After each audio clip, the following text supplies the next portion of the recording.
घर में आने के बाद मैंने अभी ड्रेस भी चेंज नहीं किया था। मैं बैठी थी और क्योंकि मैंने उसमें शादी.com और ऐसे-ऐसे उसमें डाल रखे थे, मैट्रिमोनियल्स में डाल रखे थे हुँ। और आप यकीन नहीं करोगी अभी हमने चाय पी इन्होंने मेरे हस्बैंड ने बोला अंकल ने बोला कि चाय पी लो, चाय पी के अभी मैं अपने रूम में आई थी कि मैंने कहा मैं ड्रेस चेंज करती हूँ, उसके बाद आराम से भी बैठते हैं और अभी मैंने स्वेटर का एक बटन ही खोला था कि मेरे को एक कॉल आई आती है और वो कॉल आती है और वो मुझे कहते हैं कि इज़ दिस अंकिता देयर?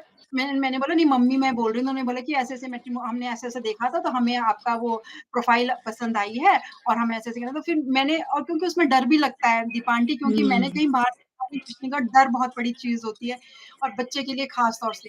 तो आप यकीन नहीं करेंगे कि उस बच्चे को मैंने बोला मैं ऐसा नहीं वो करूँगी, पहले मैं अपनी आपके पेरेंट्स से बात करना चाहूँगी। तो उस लड़के ने और वो मैंने जानबूझ के उसके से बोला पर उस लड़के ने मुझे पता है क्या बोला कि आंटी अगर आपको मेरे पर विश्वास है, अगर आप मतलब मुझे गलत नहीं समझोगे, तो आप मेरे को गूगल में सर्च कर सकते हो और साथ में कहते कि मैं पेरेंट्स की बात कराऊँगा। पर कहते पेरेंट्स की बात कराने का तब फ़ायदा अगर जब हमारी आपस की अंडरस्टैंडिंग हो जाए कि हम आगे हुँ। बढ़ना चाहेंगे तब। बिल्कुल ठीक, बिल्कुल ठीक। हाँ।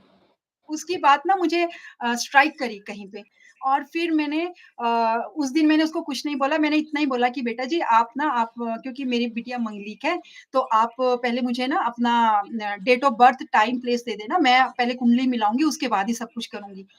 और उस बच्चे ने भी मुझे भेज दी और मेरे मेरे ना दिल में कुलबुलाहट सी कैसे तितलियाँ सी उड़ती हैं, कैसे अंदर-अंदर कुछ होता है, वो ऐसे होने लगा। मैंने अपने हस्बैंड अंकल को बोला कि मैं क्या करूँ यार, विश्वास करूँ, ना करूँ? उन्होंने बोला कि तुमने गुरुजी को बोला है तो गुरुजी ने मैंने लिटरली फिर उनको ये बोला, मैंने कहा देखो मेरे को गुरुजी का प्रसाद मिला है ये आज, तो मैंने कहा मैं इस बच्चे के कुंडली मिला लेती हूँ और हमने कुंडली मिलाई तो उसके 25.6 ग्रह मिल गए। उन्होंने भी मिलवा ली और हमने भी मिलवा लिया। अब नेक्स्ट डे अब मुझे अब ये लगा कि यार मैं क्या करूँ? फिर नेक्स्ट डे उस बच्चे का फ़ोन आता है मुझे मतलब मैसेज आता है कि can I have Ankita's number मेरी बिटिया का नाम अंकिता है कि उनका फ़ोन नंबर दे पाएँगे कि अब हमारी कुंडली मिल गई, मेरे मम्मी-पापा ने भी मिला लिया, आपने भी मिला ली होगी। मैंने तीसरे दिन उस लड़के को नंबर दिया, तो मतलब अपनी बिटिया का नंबर दिया, बट मेरी बिटिया उस समय क्या बोलती है मुझे कि मम्मी मुझे मैरिज नहीं करनी है, मैं किसी कुत्ते को हुँ। रखूँगी, बच्चे को छोटा मैंने मेरी मैरिज नहीं कर रही। मैंने कहा बेटा हर कोई ऐसा इंसान नहीं होता है, लाइफ में बहुत सारी चीज़ें अच्छे के लिए भी आती हैं। तो मैंने कहा बेटा बिल्कुल सही। एक बारी देख लो अगर हम तुम्हारी मर्ज़ी के खिलाफ नहीं जाएँगे, तुम जैसा बोलोगी हुँ। वैसा ही हम करेंगे। लेकिन एक बारी करके तो देखो, फिर हमने उसे नंबर दिया। तो नंबर जब दिया तो उनकी आपस में बात जो भी हुई होगी, हेलो जो भी हुआ होगा, फिर मैंने उसको ना कोई 15 दिन के बाद पूछा, मैंने कहा बेटा जी आपकी बात हुई? बोला हाँ मम्मी हुई, तो मैंने कहा क्या सोचा आप लोगों ने कुछ सोचा? बोला मम्मी ऐसा है कि मुझे मतलब ये 15 दिन में कुछ नहीं पता चलता है, अभी हेलो हाय हमारी चल रही है, पर मुझे कहीं न कहीं ऐसा लग रहा है कि शायद वो मुझसे मुझे मैच कर रहा है। फिर ओह! उसने गुड।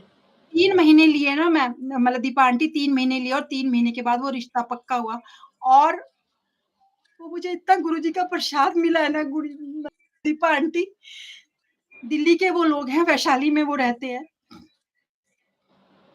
वो लड़का एडवोकेट है दिल्ली हाई कोर्ट में और पेरेंट्स उनके इतने अच्छे हैं कि मतलब जैसा हम चाहते थे ना वैसी हमें फैमिली मिली और वैसा वो लड़का मिला।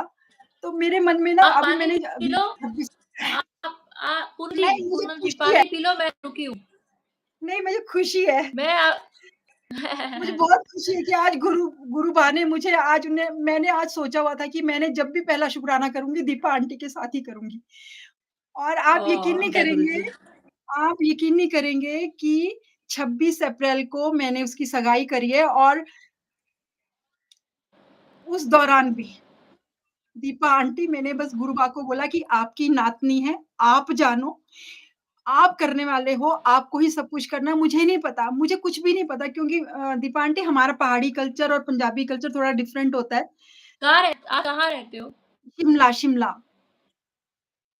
फिर तो हिमाचल आना प्रदेश। पड़ेगा आंटी। तो ज़रूर आइए, कभी भी आइए, कभी भी आइए। तो आंटी आप यकीन नहीं करेंगे मैंने जब जब वो था मैं दिल्ली आई, दिल्ली आते मैंने कुछ नहीं किया, मैंने सिर्फ़ गुरुजी का मंत्र जाप और गुरुजी पे छोड़ दी सारी चीज़ें, उनको बोला कि आपकी नातनी है, आप जानो मैं बेबस हूँ, मैं कुछ नहीं कर सकती हूँ। और जब मैंने उसकी सगाई के लिए सामान-वामान लेने जाना था, आप यकीन नहीं करेंगे कि मेरे पास उस समय